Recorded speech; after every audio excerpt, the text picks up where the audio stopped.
Rich, welcome to the Mindset Advantage podcast. It's a pleasure to have you on the show today, man. Thank you, DJ. Good to be here.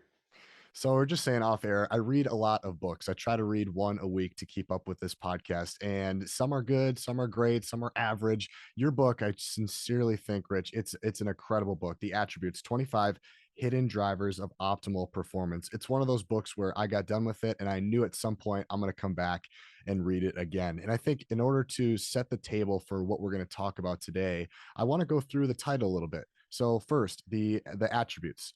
Why is it the attributes? Why is it not another word? Why'd you choose that? Let's start there. Yeah, the idea was what's the word that defines these traits, these hidden qualities, and it's referred to. They are referred to in many different ways. I mean, people refer to as traits, qualities, characteristics. In the business world, you'll hear soft skills, and I felt like attributes was probably kind of the simplest way to put it, because there's no real there's no real wavering on what attributes are. Attributes are a distinctive quality. That's what they are. And so, and these distinctive qualities are kind of born into us. We can certainly develop them, but it's different than things that you learn along the way. And I think that's why I stuck with that name. And interesting enough, it was funny because we went back and forth on what to title the book. And you're always thinking about fancy titles. Want to kind of how sexy can you get? And ultimately, we're like, well, why don't we just call it the attributes? And it was decidedly unsexy, but it gets the point across. So. So, is there a difference, Rich, between attributes and skills? Is this something that, as we get into it, we'll get into more depth, obviously, but is it something that you can improve upon, or is it kind of like you're born with it? Walk me through some of that process, skills versus Yeah. attributes. Yeah, there's a big difference, and that's really the thesis is that we often conflate the two. Skills are learned. We're taught them and they're learned. They're not inherent to our nature. So in other words, none of us are born with the ability to ride a bike or throw a ball, or in the military case, shoot a gun. Skills they direct our performance. They direct our behavior in specific and known environments. So in other words, here's how and when to ride a bike or throw a ball or shoot a gun. And then because they're very visible, you can see how well anyone does any one of those things, which means you can put scores around them and stats around them.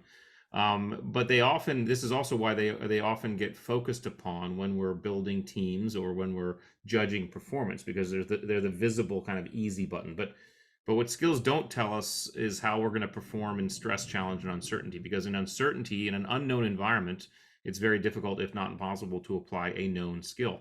And so this is when we lean on attributes. Attributes, on the other hand, are inherent to our nature. In other words, all of us are born with levels of patience and situational awareness and adaptability and resilience. Now, you can develop these things over time and experience, of course, but you can also see levels of this stuff in very small children. So there's a nature-nurture element to attributes.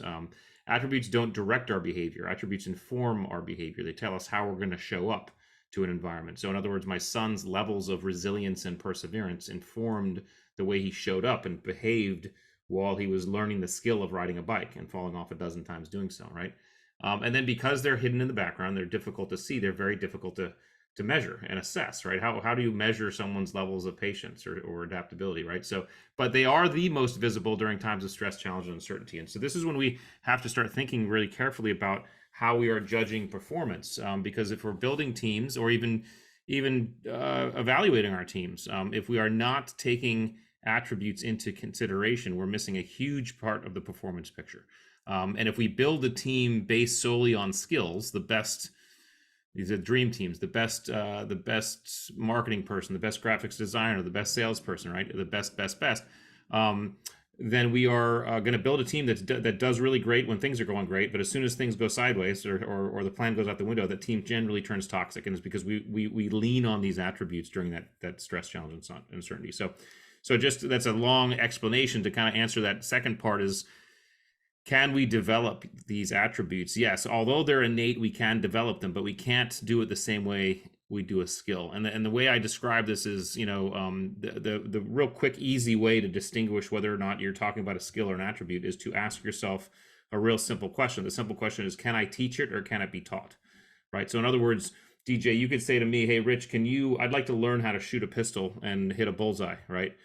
And I could take you to the range and teach you how to do that within a couple hours. That is a skill, okay? Or you could say, hey, Rich, I want to learn how to be more patient, okay? I can't teach you how to do that, right? So that's an attribute, which means to develop an attribute takes three distinct things. First, it takes an awareness that you need to develop it. Second, it takes the motivation to want to develop it. And then third, it takes a very deliberate act on the part of the person to step into an environment or environments that test and tease and develop that attribute. So if you want to develop your patience, you have to go find environments that test and tease your patience, and whatever that looks like contextually for you. That could be, I'm going to deliberately drive in traffic. I'm going to stand in the longest line at the grocery store. I always say having kids, that'll develop your patience, but anything, any of those environments contextually, that's what you have to do. So long answer, attributes are different from skills, but you can, and we're born with levels of them, but you certainly can develop them. It just takes, you have to do it yourself. Someone can't do it for you.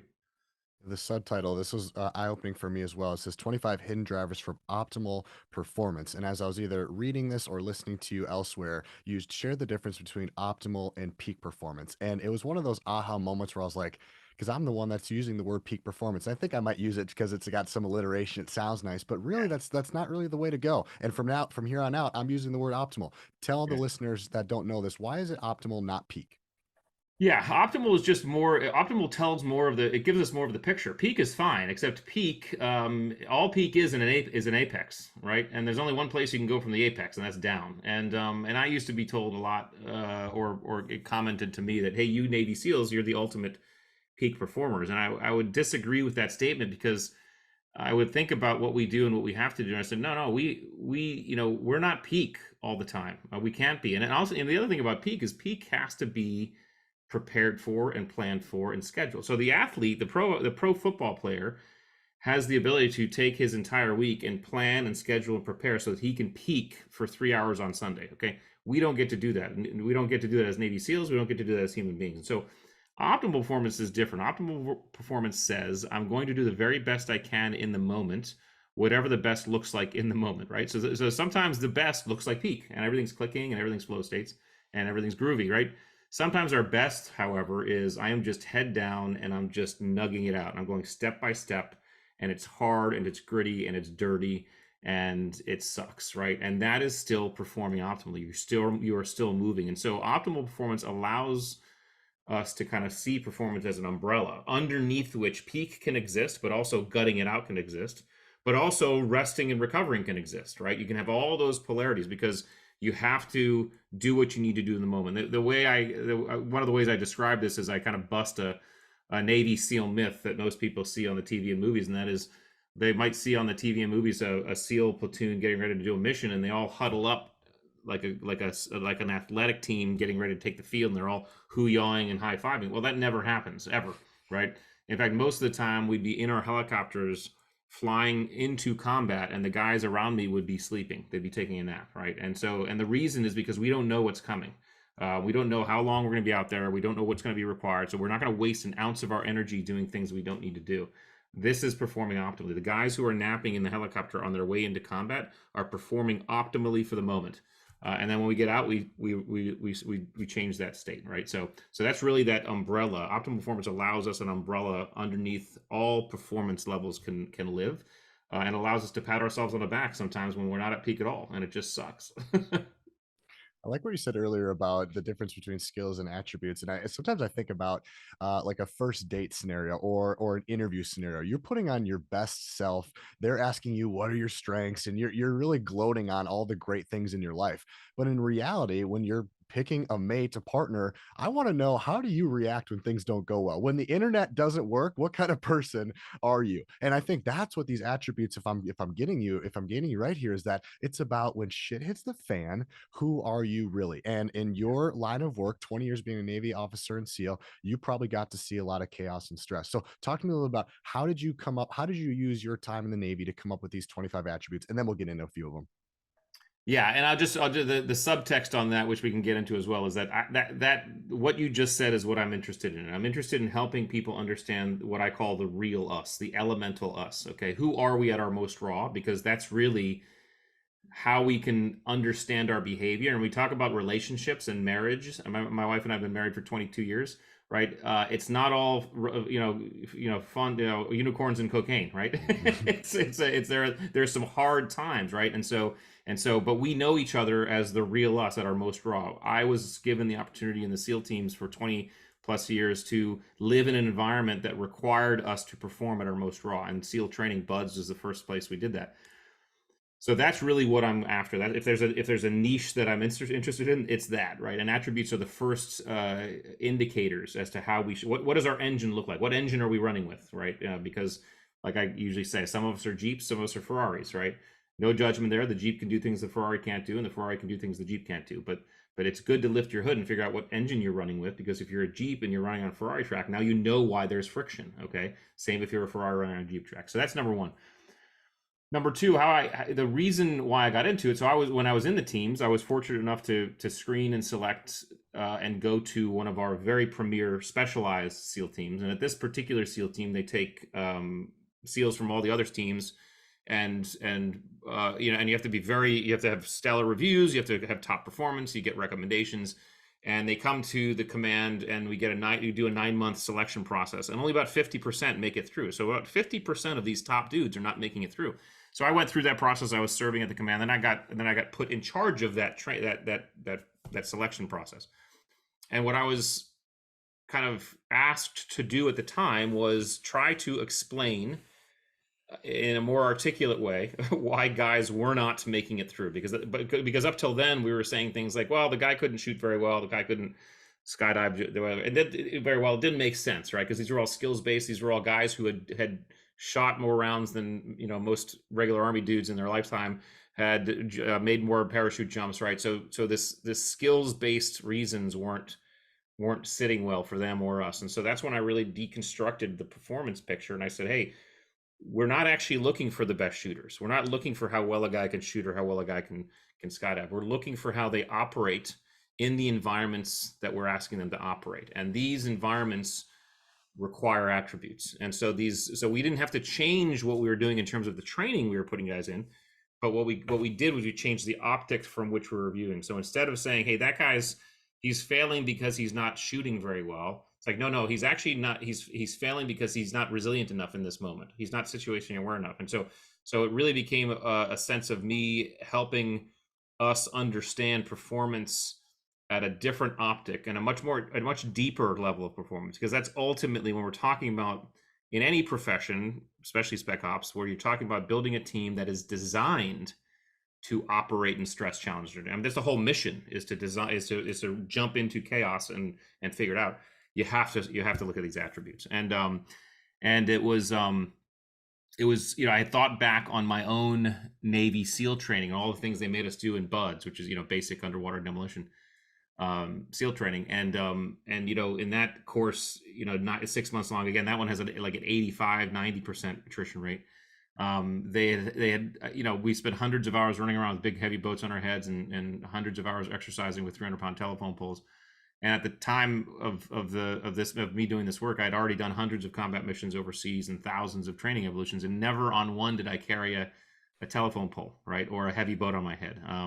So what they were doing to us in SEAL training was not training us in the skills to be Navy SEALs. They were actually doing things to us to tease out these qualities. Did we have the qualities it takes to be Navy SEALs? It was an attribute selection course. That's what it was. And so I just brought that thinking to the selection course I was running at the time, and we began to implement this, and it started to really change the way we were looking at performance. And of course, once I retired in 2017 and I started working in the kind of leadership space, talking to businesses and teams, I realized this articulation problem still existed. And so that's why I said, oh, maybe I'll write a book on it. So there we are. Awesome, man. I'm itching. Let's dive in. I think the first one is a great way to start. Beware of the fearless leader.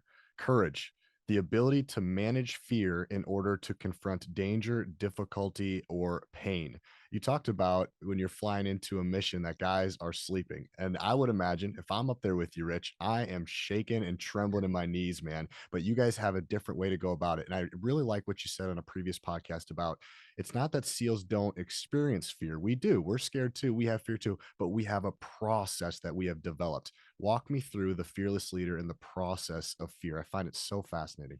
Yeah, the process of fear is literally understanding your, whether you consciously understand it or unconsciously understand it, your physiological response to fear. And that a physiological response to fear, your amygdala gets tickled, it senses threat, your autonomic arousal goes up, right? So you start shifting into a sympathetic your parasympathetic system takes over, your autonomic arousal goes up. And what happens there physiologically is you are starting to expend a lot of energy, and your frontal lobe, your conscious mind, your logical brain is starting to move back, starting to take a back seat, because as that autonomic arousal goes up, your limbic system starting to come forward, because you're getting to a period of, or a situation, what's known as autonomic overload, or amygdala hijack, where you're acting without thinking. Very advantageous in certain situations, right?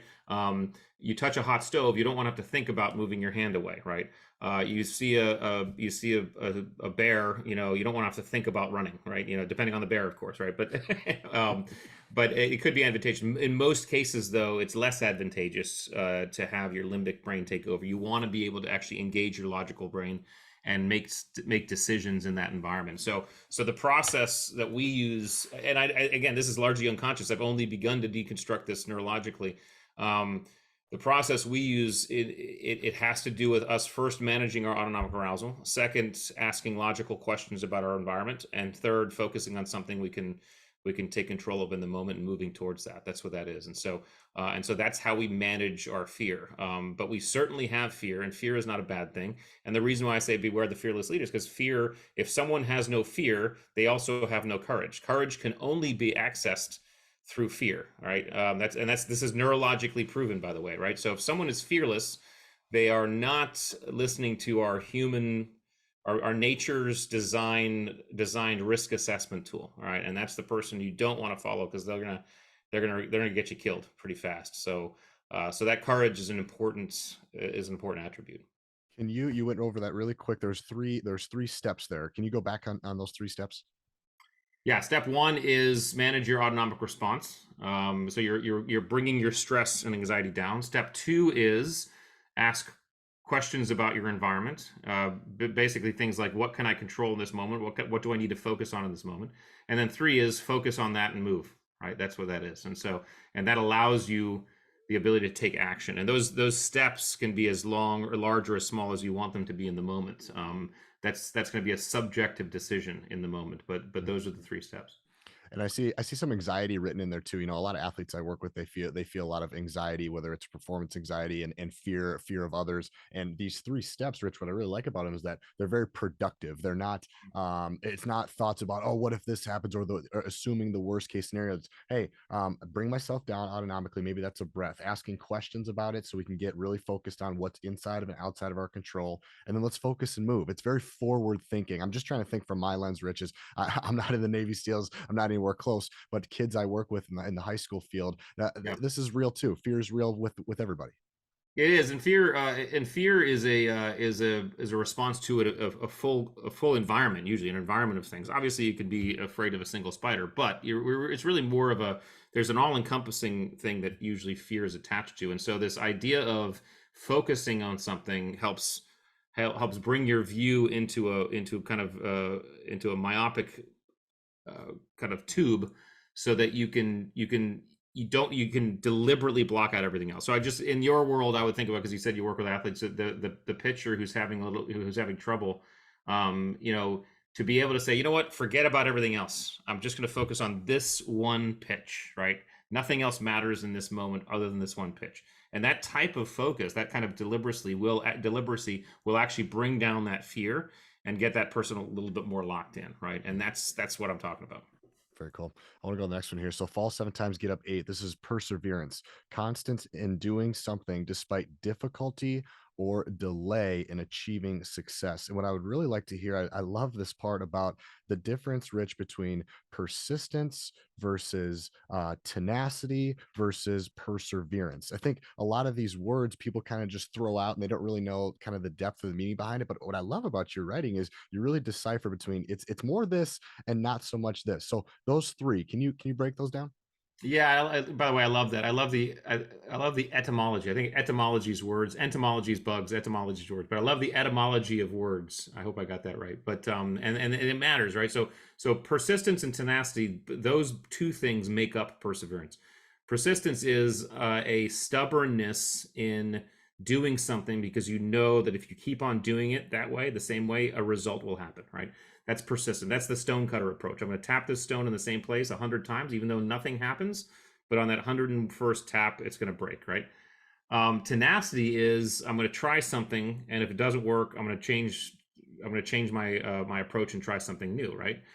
That's like the car mechanic. I'm going to check the belts. If it's not the belts, I'll check the spark plugs. If not the part, whatever.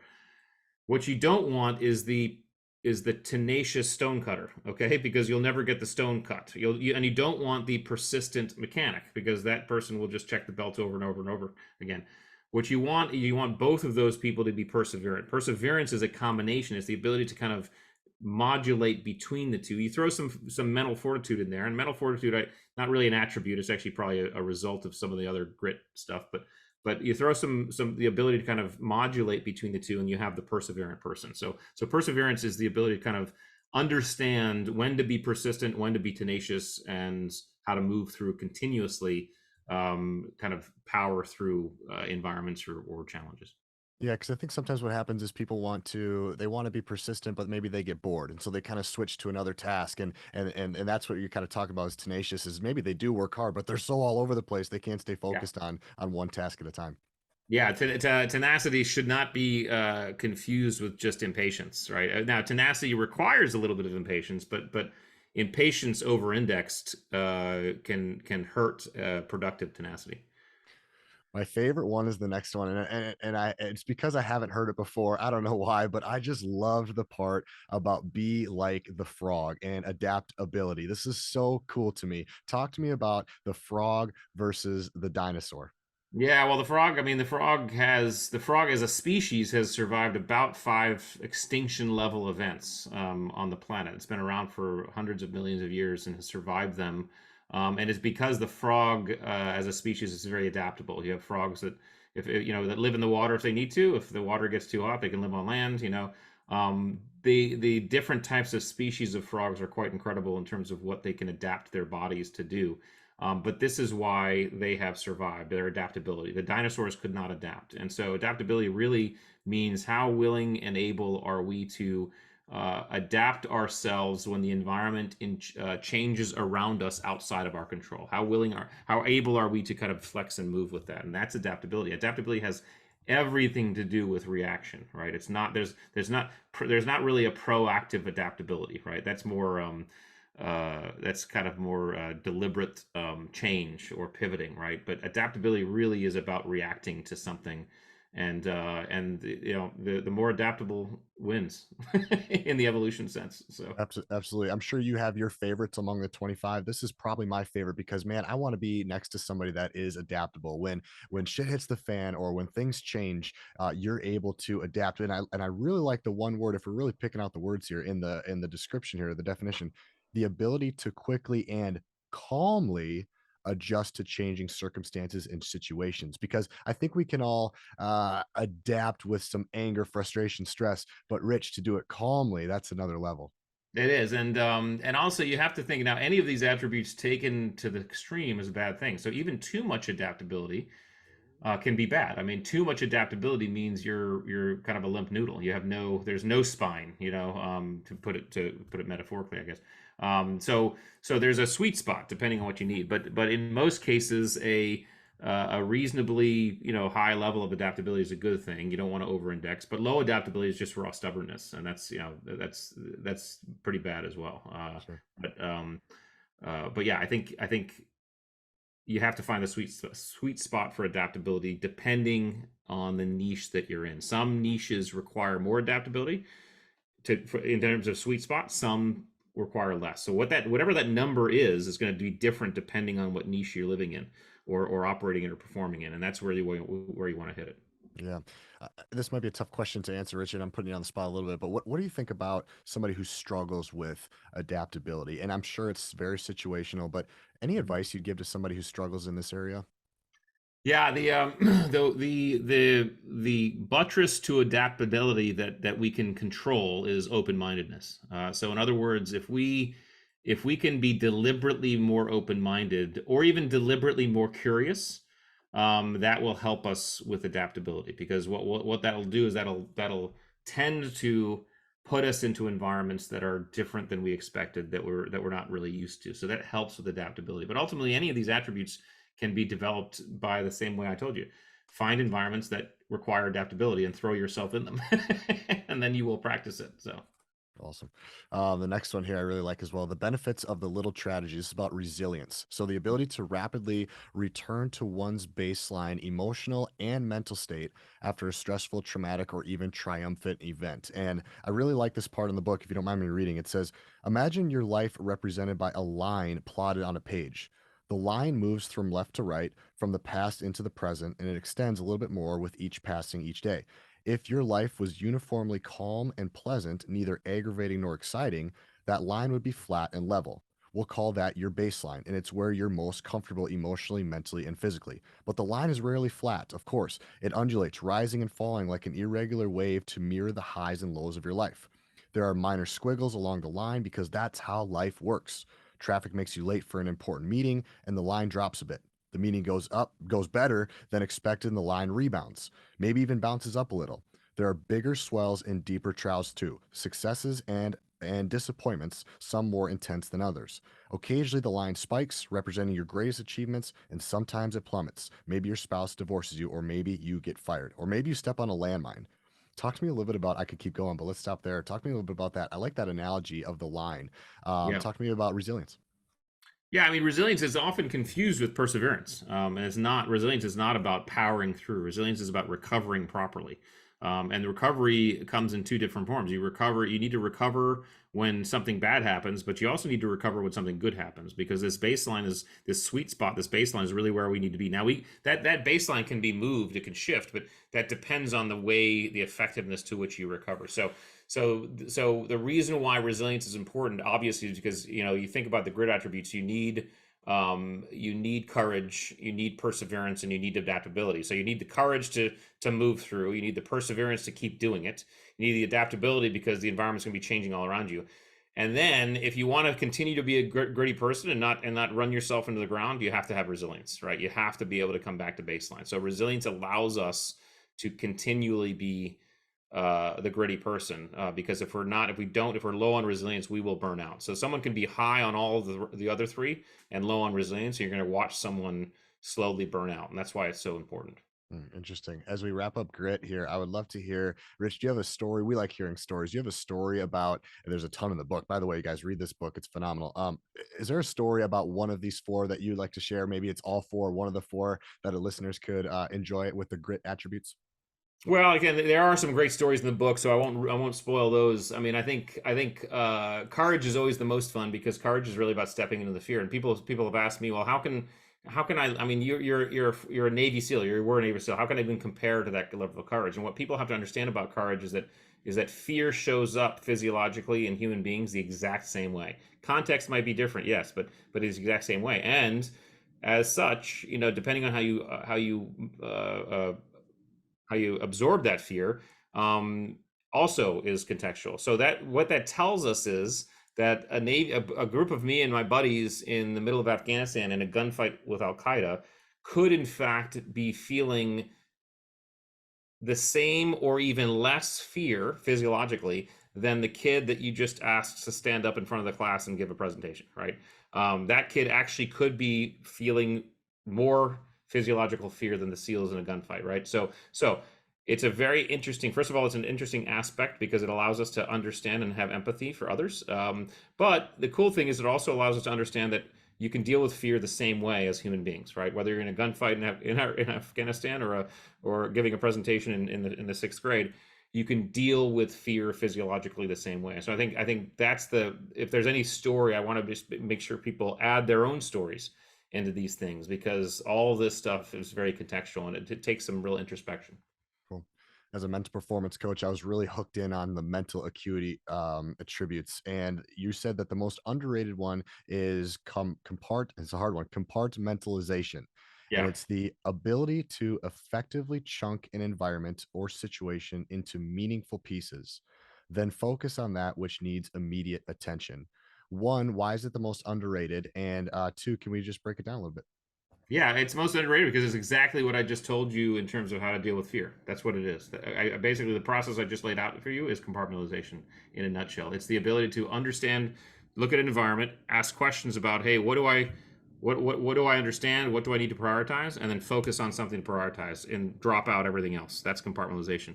Until you either accomplish the goal or the priority shift, right? So that the most effective compartmentalizers can, even while focused on what they're focused on, maintain a semblance of situation awareness, so that if priorities change and what they're focused on now becomes priority number 10 and something else becomes priority number 1, they can task switch, right? So these are all these attributes obviously interplay.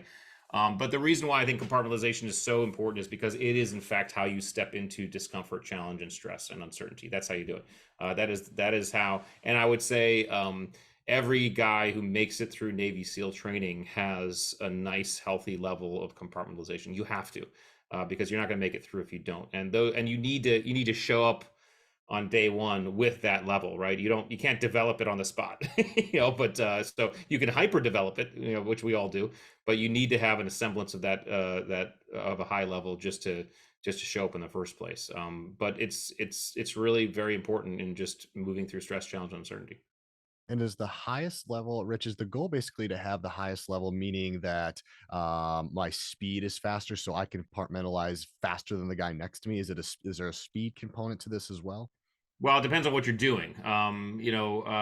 Some environments require speed in the process. I would say, at least there's certainly some of the levels of SEAL operations that I was doing. When you're doing hostage rescue type stuff, you have to be able to compartmentalize very rapidly. But that doesn't that's very contextual. So I think it's really more about understanding the process and being able to apply the process to whatever environment that you need to. Because heck, I mean, some people might be in environments like, hey, listen, I just need to focus on what I need to do this week, right? That's the horizon they're picking. It's a week long or a month long, right? A lot slower of a time chunk. Whereas, you get into environments, say hostage rescue, you're talking about chunks that are milliseconds long. But that's the idea. It's all the same process. Speed is it depends on the context. Sure. The other one is forged in plastic. So your learnability, the ability to absorb, process, and apply new information to a current or future context. Yeah, and learnability again. This is really how quickly do you metabolize that stuff. If those who are high on learnability are those who typically pick stuff up pretty quickly, right? You tell them show them how to do something once, they got it, right? Lower on learnability, I'm one of these people. It just takes me a little bit longer. I make the same mistakes a couple times. I have to repeat it in my head. I have to repeat it in action. That's just who I am. I'm just lower on learnability. So your levels of learnability don't necessarily affect your performance as much, as long as you understand your levels, right? So in other words, the example is me. I mean, I made it to some of the highest levels of Navy SEAL operations, and I'm a little bit lower on learnability. I'm not super low, but I'm a little bit lower. But I just knew that I had to just work a little harder to metabolize and memorize that stuff. So you just have to, that learnability is one of that understanding your own levels is really the key superpower there. Yeah, I like the part where it says the number on your deli ticket can be forgotten as soon as your sandwich is ready because you literally never needed that particular number in that context again. Learnability is about sorting and processing useful information, not stockpiling useless data. Right, right. Yeah, that's exactly what it is. Because we're bombarded with, I think, 11 million bits of information every second through all five of our senses, and our conscious mind our frontal lobe can literally focus, I think, on 40 or 50. So we're doing a massive amount of deselection unconsciously, and we want to aid in that process, right? So we don't Yeah. want to focus on things we don't need to focus on. Yeah, I think that brings us to another good point of this task switching. I've had some people on it here to talk about that. That is a myth, and you're just saying go ahead. I think you're just about to dovetail right into that. Yeah, I mean, task switching is a myth. I mean, we can't focus on more than one thing at a time, deliberate focus. Now, again, neuroscientists will tell you And like my buddy Huberman will say that, you can actually maintain a little bit of an awareness on a second thing, but that's what I'm talking about. So even if you're compartmentalized appropriately, you can maintain a slight awareness of something else, but ultimately we can only focus on one thing at a time. And that's the task switching. How effectively are we switching between context and categories, the email to the phone call, to the conversation, to the lunch, whatever that is, that's all switching going on. It's enormously energy expensive in terms of our neurology, right? So the more we're task switching in our brains every day, the more exhausted we'll feel. Which is why, if we're on our phones too much, or we're focused on our phones, or we let our phones take us, like switch us inadvertently, we're going to feel more tired at the end of the day, because our phones are dictating our focus points, right? But again, your levels of the ability to task switch effectively are, again, contextual. Some people have to be able to do it. Party planners have to kind of be able to switch between things pretty rapidly. A scientist doesn't. A scientist can actually get away with, and I know many of my scientist friends are like this. Once they focus in on something, it's very hard for them to pull out and focus on something else. They just get locked in, right? They're not good task switchers. But you shouldn't be a good task switcher if you're focused on a research project that you have to, kind of go into for 8 hours, right? So it really is very contextual, and there's no judgment in any of this. Right. I want to take a pause from going through some of these because, Rich, as we're talking, I can't help but think about the person that is interviewing somebody for their job, or they're trying to, maybe it's a high school coach picking their kids for a team. I mean, they're in this process of gathering another employee or a team member. As I'm thinking about this, if these are the 25 most important things, how in the heck can we get a gauge on these in a room sitting across from each other? I mean, this is, to me, a lot of this stuff has got to come from time, experience, and seeing what you're like when things go bad. So, is there an answer to, can I find some of these things out without doing some of those? I mean, as somebody who's in a employing hiring process, we might not have 3 months to see you go through the shit. We got to decide right now. What are your thoughts on that? Well, that's exactly what we do with teams and organizations, is we help them figure that out. And yes, experiential scenarios are the best, right? Right. But there are ways you can conduct interviews that can tease some of this out. It's just the way you ask questions and the types of questions you ask. So we actually help teams and organizations come up with some of those types of questions. But ultimately, even the questions, you're gonna get a sense, and you're gonna get more of a sense than you would in normal interview processes. But experiential are better. You can put people in scenarios, right, to tease some of this out. And then, of course, if you have trial periods, just work with someone for a little while. Some companies have the advantage of being able to do that. Some people don't, but it can all be adjusted. What we don't want to do, and what most teams and organizations do, at least right now, is they run a fairly rote interview process that's really telling them it's telling them not much, because those folks who are taking the interviews are probably prepared. They know exactly what they need to answer and how they need to answer. They can pretend to be whoever they need to pretend to be for the 30-minute interview, and that's what Right. we want to get around. Right. It's almost scripted at some point. That's right. Yeah. And the more scripted, the more certain it is, the more you can put skills to it versus attributes. So Let's get into drive. Talk to me about the drive attributes. So drive as opposed to grit. Grit would be the kind of thinking about those shorter term, more acute challenges and endeavors. You need grit to get through those. Driver would speak to those longer term challenges or endeavors. What are the attributes that make up the driven person? And so those are self efficacy, open mindedness, discipline, cunning, and narcissism. And I know we probably don't have time to get in all of those, but and some of those seem pejorative, so we can get into one or two if you want. But self-efficacy, do you have the confidence, the initiative, the optimism to get started?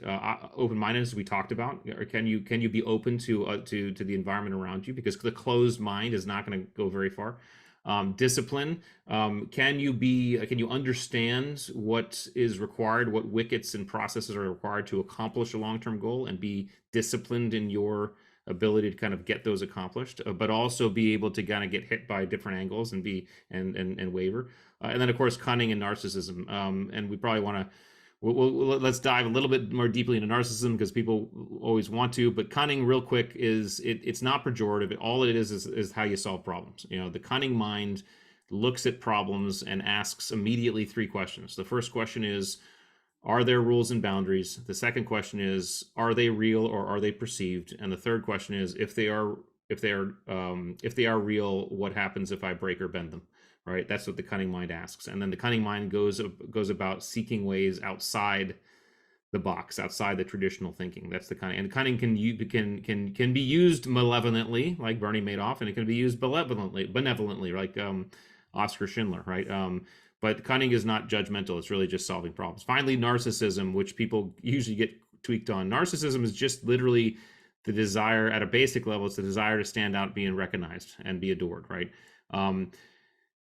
Every single human being on this planet at some point in their lives wants to stand out, be adored, and be recognized. Every single one. If you tell me you don't, you're lying, which means you're being slightly narcissistic, because you're putting a target on you're highlighting yourself as the one person who doesn't, right? That's narcissistic, right? So all of us do. So we all have little elements of narcissism in us. The disorder is a bad thing, but not all of us are disordered. In fact, only about 6% of the population is disordered in terms of narcissism. But the narcissistic, the positive element of narcissism it's what causes us to set and achieve very audacious goals. Why else would you want to be a best-selling author, have a #1 podcast, be the best surgeon on the planet, be the best teacher of the year, right? Why else would you want to be? Because part of you wants to be adored, part of you wants to stand out and be recognized. There's nothing wrong with that. And so narcissism, we have to recognize the levels in ourselves. We have to metabolize it in a healthy way and use it effectively to set and achieve audacious goals, but keep ourselves humble in the process by surrounding ourselves with people who don't make us the center of attention, who tell us the truth and tell us the bad shit when we need to hear it, and are candorous with us when we need to be. They ground us. We need to, that's how we manage and metabolize our narcissism in a healthy way. I think there's a part either in the book or with Jocko where you said a brilliant line. I had to write it down. It was the difference. I think it was the difference between arrogance and confidence. And I believe you said arrogance is do you remember what you said? It was, Confidence is, I know I can do this. Arrogance is, I'm better than you. Confidence is internally believed and felt. Arrogance is externally expressed, right? That's why confidence is quiet. Arrogance is loud, right? And arrogance is toxic, right? But narcissism and arrogance aren't synonymous. Okay, I know some narcissistic people, and I say narcissistic in not a disordered way, right? But I know some people who are a little higher on narcissism, and they're not arrogant at all. Okay, so they're not synonymous. Arrogance is toxic. Narcissism, not necessarily, if metabolized correctly. But arrogance is, but the other thing about arrogance we have to understand is arrogance is also always, I'll say almost always, so I don't be as definitive, but I could say always, has to do with some sense of insecurity. The reason why someone is outwardly expressing them the way they are is because they're insecure about something. So if you want to help someone who's arrogant, you have to approach with empathy first and say, why is that person feeling insecure? What is that person insecure about? Because that's what it's come from. That's where it comes from. So I want to just, before we get to the last piece here, I'm really caught on the open-mindedness versus curiosity. The reason being is one of my go-to terms or go-to phrases with this podcast is to stay curious a little bit longer. I love the word curiosity. I also have 7 skills for an elevated mindset. And I think the first one is curiosity, just being able to ask the questions, continually be curious, whether you're 20 years old or 80 years old. I love the word curious. You talked a little bit about open-mindedness versus curiosity. Can you break that down a little bit for me? Yeah, 100%. Open-mindedness is passive and curiosity is active. Okay. Which is why I put open-mindedness very deliberately in the drive categories. Curiosity helps drive, by the way, but it's not required, right? What is required is open-mindedness. It is always great to be curious, and I think curiosity is an attribute that all of us should achieve, should aspire to be more of. Because that's really the basics of learning, right? I'm curious, and growth, right? You have to be curious. What's dangerous is when you have curiosity without open-mindedness. Okay, you can have open-mindedness without curiosity. That's fine. You're going to be okay. Okay, you can be open-minded and not be curious. That's just passively, hey, I'm just open-minded to stuff, but I'm not necessarily looking for new stuff, but I'm open to it. Nothing wrong with that. What is wrong is when you're curious without being open-minded. Okay, because that is the seeds of conspiracy thinkers, right? Conspiracy theorists are curious without being open-minded, because what they do is they say, hey, this is what I believe, and I'm going to dig as much as I possibly can to buttress that belief system, okay, with no open-mindedness to any other system. In fact, most of the time they'll deliberately close themselves to certain arguments and truths so that they can actually maintain their lane of belief system. So you do not want to be curious without being open-minded. Okay to be open-minded without being curious, but not the reverse. Awesome. I'm going to put that in my content. That's great. Thank you for clearing that up. Leadership attributes. This is a great another one-liner. Leadership is not a behavior, or sorry, leadership is a behavior, not a position. Talk to me Right. about that. That was a great line. It's a common misconception, because when we think about leader and in the lead, we think positionally. We think in front, on top, in charge of, right, at the front end, right, and that's not what the greatest leaders are. The greatest leaders are not. They don't consider themselves. They're not always in front. They're not always on top, right. Leadership is a position. We can't decide that we can't self-designate as leaders, right? We don't get to call ourselves leaders. That's like calling yourself funny or good looking, right? Other people decide whether or not you're funny by whether or not they laugh. Other people decide whether or not you are a leader based on the way you behave. And you behave in certain ways, they say, oh, okay, wait a second, that is a person I will follow. But if you call yourself a leader and you look back and there's no one following you, I got bad news for you. You're not a leader, right? You may be in the lead of a race or something. You might be in the lead of a marathon. Who knows how fast? But that's positional, right? But when we're talking about leading people, it's all about behavior, and those behaviors stem from those very key attributes, or those very basic attributes that I talk about. So empathy, selflessness, decisiveness, accountability, and authenticity. Those types of behaviors generally make people think, "Oh my gosh, this is someone that I would be willing to follow." That's how it's designed. Tell me about one of the best leaders you've ever been around. Oh, well, I had a couple in the teams, and surprisingly, people think the military is this bastion for awesome leadership. It's not. In fact, the military, unfortunately, the great leaders in the military are more are not necessarily the norm. All of us are okay, but the great ones they're not the norm. But one of the guys who I really think of is a guy I mentioned in the resilience chapter. I talk about him, and he's the guy who gave us the 2-minute rule. And this is a guy who he was always open-minded. He was always humble, but yet he was decisive, right? He knew exactly what had to happen, but he never he encompassed the whole team. And this is a guy who was the commander. He was like the top dog at our command, and he'd spend 30 minutes a day down in the memorial area picking up trash, because he knew that was his position, that was his gift. He wanted to make sure he did that. He stayed humble constantly, and so he's always been in my mind one of the best leaders I've ever had, because he just understood leadership. He understood that everybody has a part, and he made people feel cared about. He made people feel like they mattered. Yet he was a guy, if you needed decisions, you'd go and get a decision. I mean, he'd make decisions. He'd make calls, right? Just a phenomenal human being. Still is. You mentioned the 2-minute rule. What's that? Yeah, so he taught us about the 2-minute rule, which had to do with resilience, which is, he said his grandfather taught him. He said a way to practice resilience is the 2-minute rule. So if something bad happens, just take 2 minutes and, swear, kick the dirt, wallow, dwell, whatever you need to do, feel sorry for yourself. But after 120 seconds, get back to baseline, get back to work, right? Something great happens, take 2 minutes, pat yourself on the back, celebrate, rest on your laurels, whatever that is. But after 120 seconds, get back to work. And so the 2-minute rule, again, the 2-minute rule is a good practice for resilience. Obviously, there's things going to happen in our lives, both positive and negative. They're going to take a lot more than 2 minutes to recover from. But you can use the 2-minute rule to exercise the muscle for our little tragedies, the spat at work, the traffic jam, the presentation that went really well, and the accolades you got, or whatever that is. Use the 2-minute rule to kind of exercise that resilience muscle.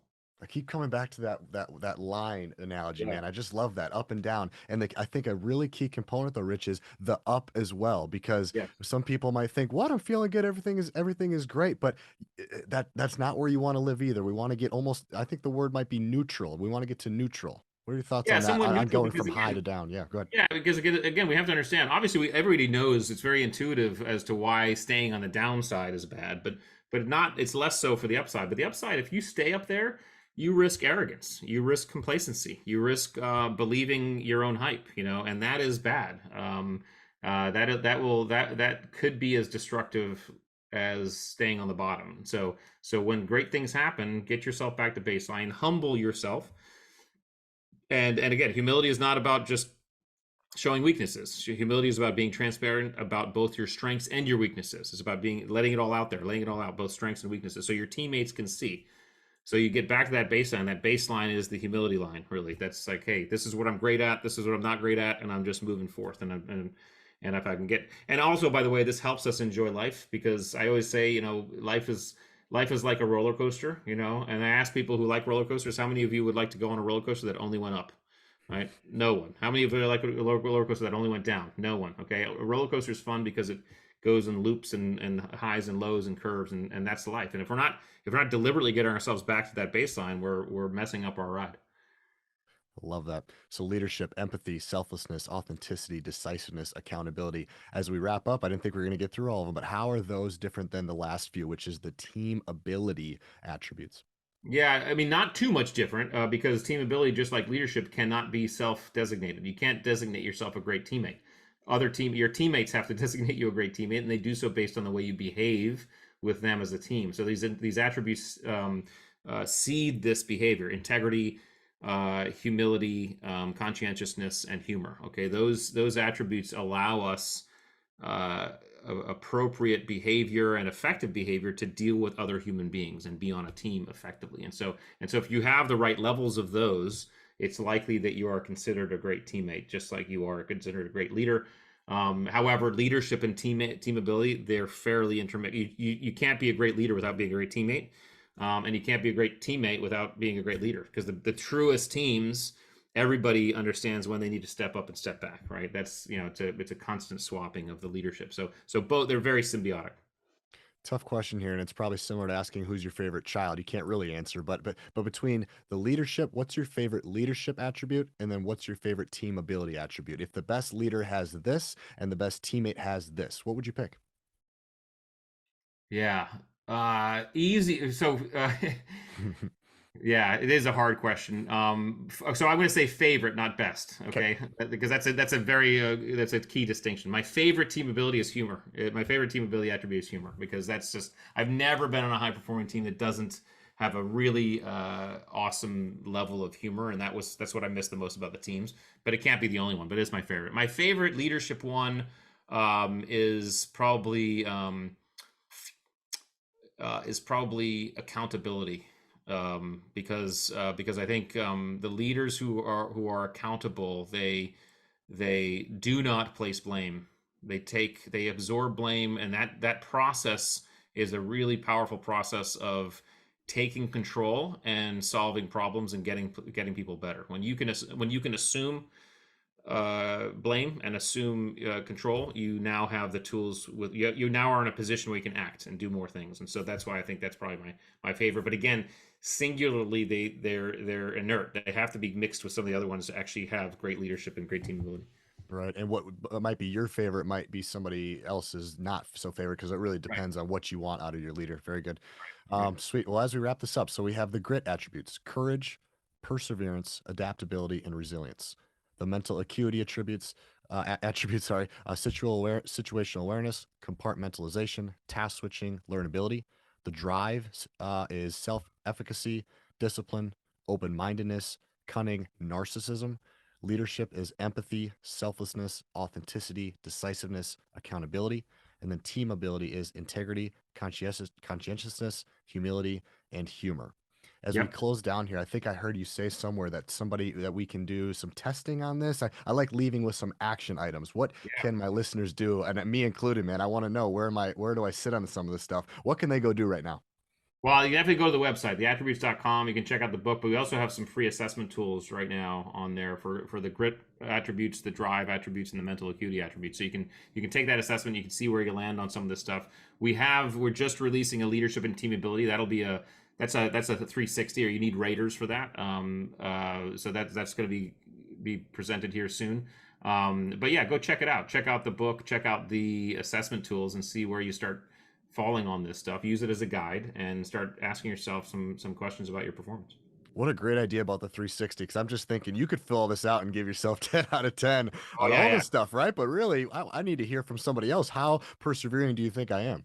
Well, and we didn't. We're not. So just to be clear, we're not doing 360 for the grit, mental acuity, and drive because it is Okay. difficult. Like I can't. I Yeah. wouldn't honestly, or I think be genuinely be able to tell you how courageous you are. I mean, I can't see that inside. I can see you do things, but I don't know how fear response is. So those are definitely self-assessed. But the leadership and ability, man, you can't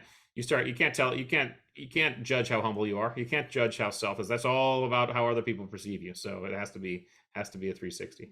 Awesome. Rich, this was fun. So the attributes, 25 hidden drivers of optimal performance. Where can they get the book, and where should they go to learn more about you? Yeah, well, definitely the attributes.com is a one-stop shop. So the attributes.com, you can get the book there. It'll direct you to Amazon or anything if you need to. And you can look at some blogs, some podcasts. You can take the assessments. We have some. You can work with us if you are a company or business. You want to do attributes work. You can fill out a form and work with us as well. So the attributes.com is kind of the one-stop shop. And also my social media tags are there too. So Instagram, LinkedIn, and Facebook and Twitter are all there as well. Sweet. Rich, this was a blast. Thank you. Thank you, DJ. Pleasure to be here.